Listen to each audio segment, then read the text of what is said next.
What's up guys, my name is Marc Steiner, and today we are going to be comparing the iPhone 12 to a professional stills camera. We're going to be testing out the wide angle camera, the ultra wide angle camera, portrait mode, and low light. Let's get right into it.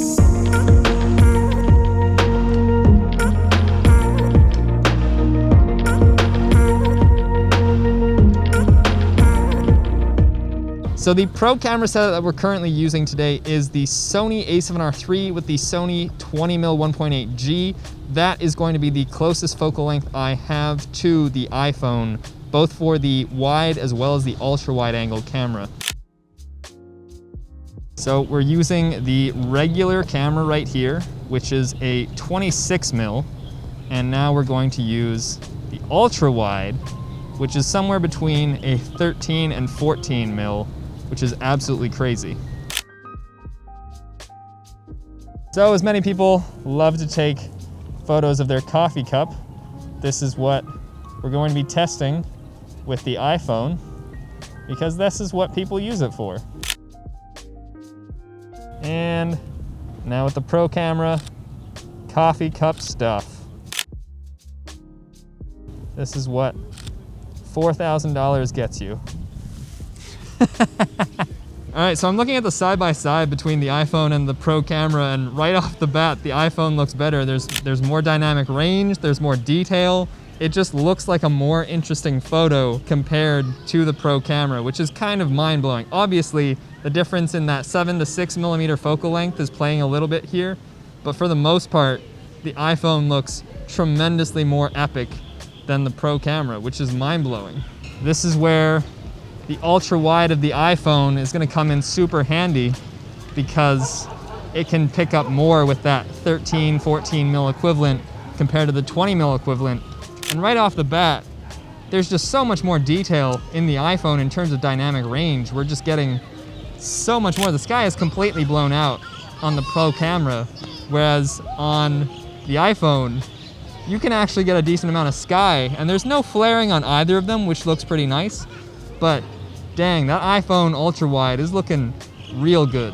So we're using portrait mode right now, and portrait mode is not looking good. Hey guys, Editor Marc here. After getting the photos back onto my computer, the portrait photos turned out absolutely fine. For some reason, on the back of the phone, the edge detection looked absolutely trash, but the final photos are fine. If you pixel peep, you can see that the edge detection still has trouble with hair, but it's the best it's ever been, and if you're just posting to social media and not pixel peeping, no one's going to notice. I was actually really impressed by these portrait photos. The bokeh is very natural, the colors and lighting are really nice, and they could easily pass as a pro camera if you just give them a quick glance. The bokeh is so good, it is even arguably better than the 20mm 1.8G, and that, in and of itself, is very impressive. When a similar edit is used on both photos, the iPhone looks like a more vintage film camera or like a disposable camera, whereas the pro photo camera looks completely different, which I found very interesting. In this particular case, I'd actually pick the iPhone shot over the pro camera, especially when posting to social media. However, in the next portrait test, the pro camera definitely comes out on top in my opinion. The iPhone photo still looks really good and is totally passable, but it doesn't have that same character as a pro camera, and I think this is because it's not in an ideal lighting situation. The iPhone photo is very flat looking, whereas the pro camera has more dynamic lighting, which I think is more pleasing and more realistic and stands out more. However, that being said, the iPhone shot has really nice and natural looking bokeh, especially compared to the 20mm 1.8G, which is really impressive. So gotta give it to the iPhone and its AI and machine learning. It's doing a lot behind the scenes to make this photography look so good and natural and realistic. All right, side by side, we're getting a different angle of the plaza. Nice little wide. And I'm gonna shoot this on the ultra wide of the iPhone as well. And once again, side by side, I'm trying to get an even exposure here, and the iPhone just keeps everything lit properly. But with the pro camera, I have to choose between, do I wanna bring up the shadows and risk blowing out the sky, or keep the sky and just kind of crush the shadows a little bit. Obviously I can repair this in post, but like right off the bat, the iPhone just has so much more dynamic range. So here I thought this would be an interesting shot because we get tennis courts and we get buildings in the background, which is pretty cool. And because it's backlit, you get this nice little halation in the highlights, which is kind of crazy. And once again, the iPhone is just impressing me because this halation we're getting on the Pro camera, it's just keeping everything exposed correctly with the iPhone. So it's less of a hazy background and you can see more detail in the iPhone than what your eyes can see. That's crazy that it's literally picking up more sky than what both my actual eyes and what the Pro camera can see. That's insane. All right, so I'm stopping by to get this house because I really liked it. It has a nice contrast with the green and the beige. And it's absolutely insane how much dynamic range these iPhone photos are picking up. Like, the sky is completely blown out on this. I'm sure I can recover it in RAW, but oh my God, like, just right off the bat, the iPhone looks so good and so clear and retains more color detail as well. It just looks so good. So now we are shooting at night, so we can get to see how the iPhone stacks up against a full frame sensor. And right off the bat, it's looking pretty interesting. You know, I'm still gonna take the full frame sensor in low light, but the colors and the auto white balance is looking pretty good on the iPhone. And the thing about these new iPhones is that they have night mode, so you can see that it's taking a long exposure, and that in-body image stabilization makes it possible so you can get a longer exposure, which is really nice. But what I actually like to do is turn it off and then raise it in post. So I think you're probably gonna get better results that way.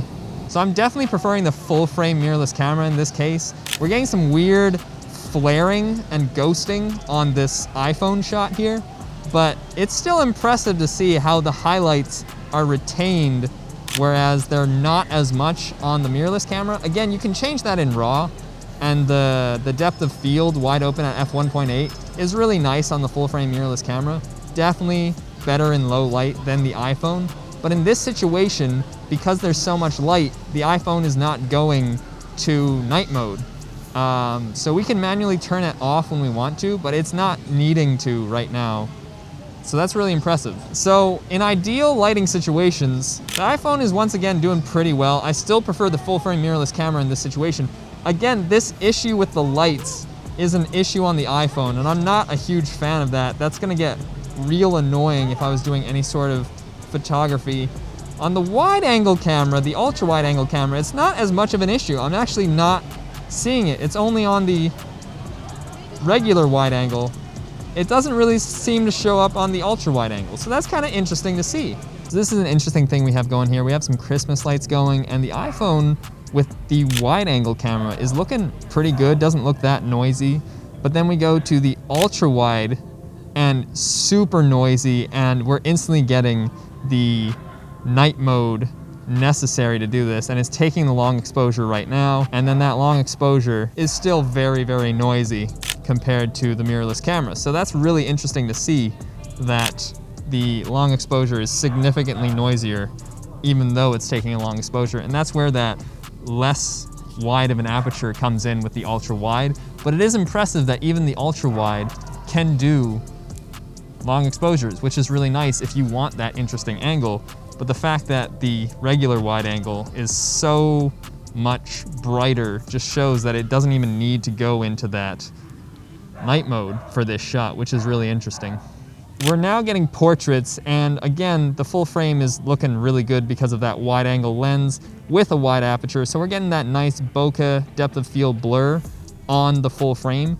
But the iPhone is doing a really good job, and it's actually not that bad at all. The overall exposure, I'd say, looks better on the iPhone, but you know, again, in post, I think that the full frame camera is gonna look better. But the iPhone did have to take a long exposure in this particular setting, which is interesting because I didn't think it would have to, but it did take a 1 or 2 second long exposure, and that's how it's achieving its really good low light performance here. It's still not as good as a full frame camera, but it is compensating pretty well. So what did we learn from this test? A pro camera still has its place in the world and is going to be used for professional work, there's no worries there. But for the average person in everyday scenarios, the iPhone is catching up real quick and looks really good. And in some ways, the phone even surpasses a pro level camera. When it comes to dynamic range and detail out of this small 12 megapixel sensor, the phone is really impressive and actually has more dynamic range straight out of camera than a pro level camera, which is mind-blowing that you're getting that kind of performance out of your phone. And that is made possible because of processing. I found the same thing to be true when I did my Note 20 Ultra 8K comparison. Because the phone is using processing power, it's able to stitch together multiple exposures and therefore get more dynamic range and detail out of a shot, which is incredible. And that's even more pronounced with photography. You're stitching like 12 layers of photos together with a bunch of data. That's why the iPhone photos look so good straight out of camera, whereas the Pro camera only takes one single exposure every time you hit the shutter. When it comes to lenses, I was actually really impressed with the ultra wide angle lens on the iPhone. This thing is absolutely epic when used in the right circumstance and is far cooler than a telephoto lens. Because the iPhone is shooting compressed images on a small 12 megapixel sensor, even with all that processing power behind it, it does not hold up in editing. If you start doing some crazy edits, it does fall apart really quickly. I did notice some banding in the sky when I pushed the image too hard, and you're just not going to be doing some crazy edits on these compressed images. Whereas with a Pro camera, the sky is really the limit when it comes to raw images that are exposed correctly. I also found the grain to be far more pronounced on the iPhone, and that again is because of its small 12 megapixel sensor. Yes, Apple Pro RAW is coming, and I'm very curious to see how that fits into the equation and how powerful it is, but straight out of camera, it's hard to argue with how good the photos are on the iPhone, and I really doubt that the Pro RAW is going to give you that much more of an advantage than all the amazing post-processing the phone does already. And I still think true raw photos coming out of a pro level camera are going to be far more flexible than anything you're going to get on your iPhone, raw or not. In low light, the iPhone really started to suffer against a pro level camera, and the A7R III isn't even that great of a camera in low light. An A7S III would absolutely destroy both of these, and the upcoming A7 IV would probably fare very well against these as well. The iPhone's noise, flaring, and banding was just very pronounced in low light situations, and I don't know whether or not it's the image stabilization or the post-processing, but this weird ghosting flaring issue with the wide-angle lens just makes it unusable in certain circumstances. To be fair, the ability to take usable, clean handheld photos with your phone is pretty impressive. All in all, phones are catching up at an alarming speed to pro-level cameras, and most people looking to upgrade from their phone to a camera are going to have a very difficult time finding something budget-friendly that outperforms what they already have in their pocket. But I want to know what you guys think. Are you excited about the iPhone photos? Do you think this is the future, computational photography and phone photography? Let me know in the comment section down below. My name is Marc Steiner, and I'll see you next time.